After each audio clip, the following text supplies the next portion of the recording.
We're replacing the cabin air filter in my Chrysler Pacifica Hybrid 2017, and I'm replacing it with this premium version. It's a HEPA filter. The reason I'm doing this is we've had a lot of wildfires around lately, and the air quality can get pretty compromised. So you might get a better quality breathable atmosphere, at least in your vehicle. So I'm going to try that. Either way, it's the same approach no matter what filter you get. All right, first step is to open your glove box. Mine's already empty. Okay, it's a very similar approach to most vehicles where the filter is located behind the glove box. With this vehicle though, you need to ensure you unhook this cable first. It's got a little bit of a spring to it. Should be able to just let it lay there. You'll be able to attach it after. So after that's taken off, you'll need to use both hands at the same time and push in these tabs. There's one there. And there's one on this side as well. And if we zoom in, you can see what happens when you push them in. It actually pushes back the clip.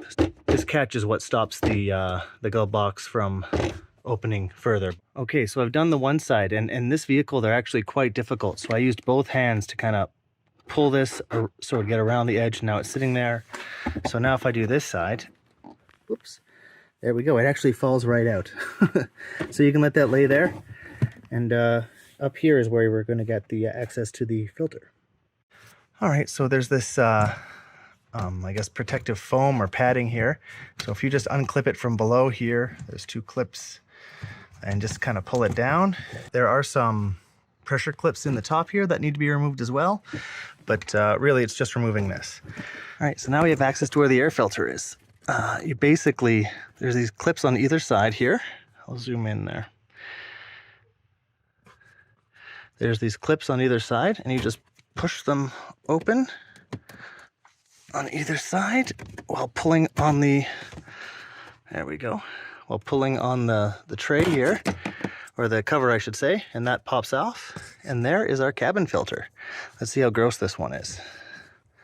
Sometimes these don't get replaced for a very long time.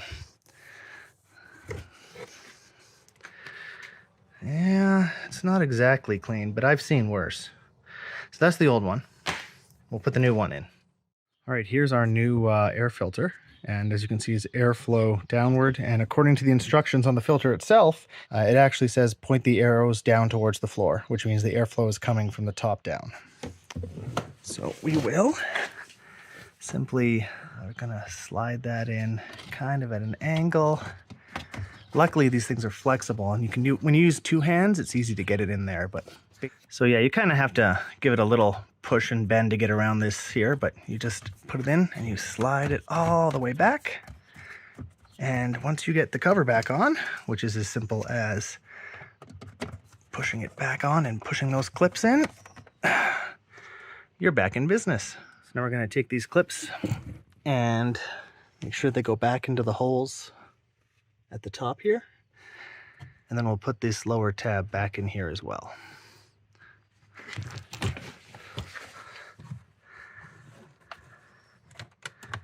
There, that's in, and that's in. Okay, good. Now it's just the glove box. Insert all the clips back into the holes like that, and then lift it into place. Now you're going to need to do the two-handed approach again. Get one side clip in at a time if that makes it easier for you. All right, we've got those two clips back in place, and the last thing to do here is to take this and put it back in that slot there. There we go. And now you are done, and you have nice filtered cabin air. I hope this helped. Thanks so much for watching.